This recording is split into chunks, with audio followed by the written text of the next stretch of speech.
What's up, PC dorks? We're talking about Red Dead Redemption 2 again today. They got off to a pretty rough launch on Steam, as well as having this funky DRM connectivity issue. Yikes! All that and more on another episode of the shit you care about.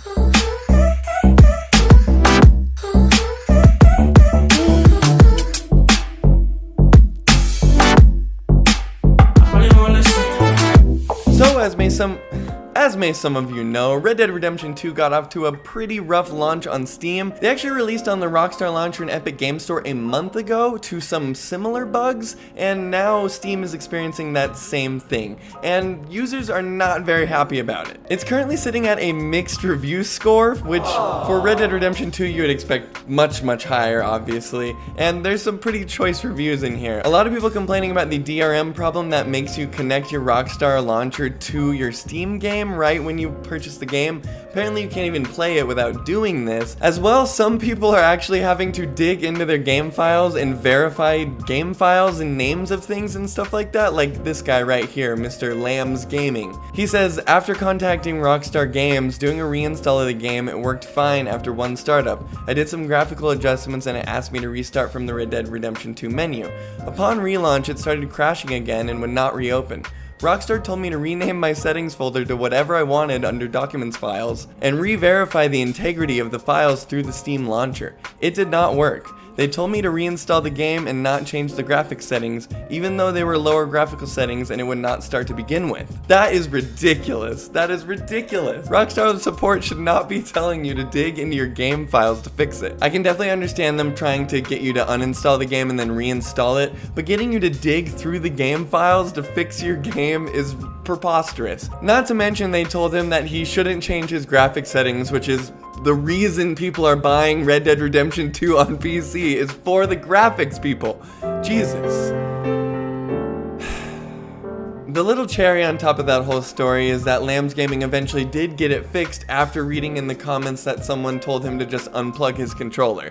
After unplugging his controller, apparently the game worked fine. It's just a lot of little stuff like this. A lot of people are complaining to have to dig into their setting files or do this, that, or the other to get it working. And most people are complaining about this DRM problem that they're having, where they have to connect their Rockstar Launcher to their Steam account, and that allows them to play the game. Apparently, without connecting your Rockstar Launcher to your Steam account, you can't play the game you purchased, which is ridiculous. And they actually had a problem with GTA 5 doing this just a couple months ago. Back in September, people were complaining that they couldn't log into their GTA 5 accounts without being online, and that's because Rockstar made it so you had to do the same thing, where you had to log into your Rockstar Launcher account to verify that you own the game so that you can play the game, which is ridiculous because GTA 5 and Red Dead Redemption 2 both have story modes, and you should be able to play them without having to be online. They said that the always online function was a bug, and I think they did fix it at some point, so I would imagine they'll do the same thing with Red Dead Redemption 2. We just don't know how long it's going to take or when that's all going to go through. This all leads into my last point of the video, which is that the game peaked at 26,000 players on launch day, which is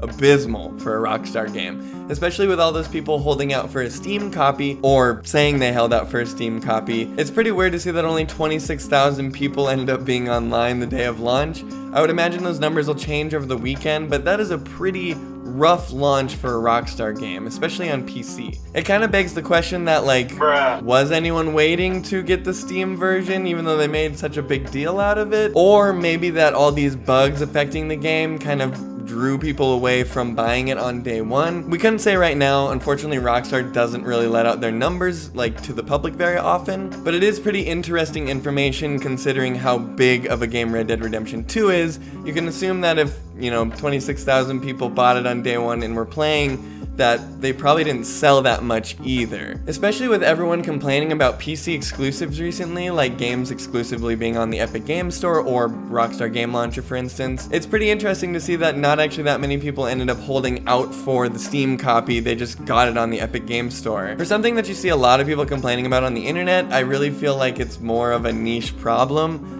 Most people just want to buy a game and play it, and they don't really care where it is or why it's there.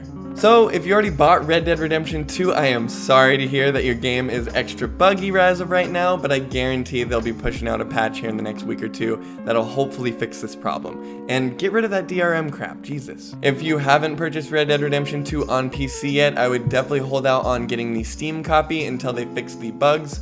But I think you can get it on the Epic Game Store or the Rockstar Launcher, and I think they fixed a lot of that stuff so far. Anyway, I think that's about all the news I had for you guys on Red Dead Redemption 2 today. If I get any more news on the topic, I will definitely let you know, and I will keep you up to date with all the juiciest news, stories in the game industry. Thanks for joining me, everybody. I'm Brandon. This is the shit you care about. Please like the video if you like what we do, subscribe to the channel if you want to see more, and maybe check out the podcast that I just started with my best friend Peter. It's pretty cool.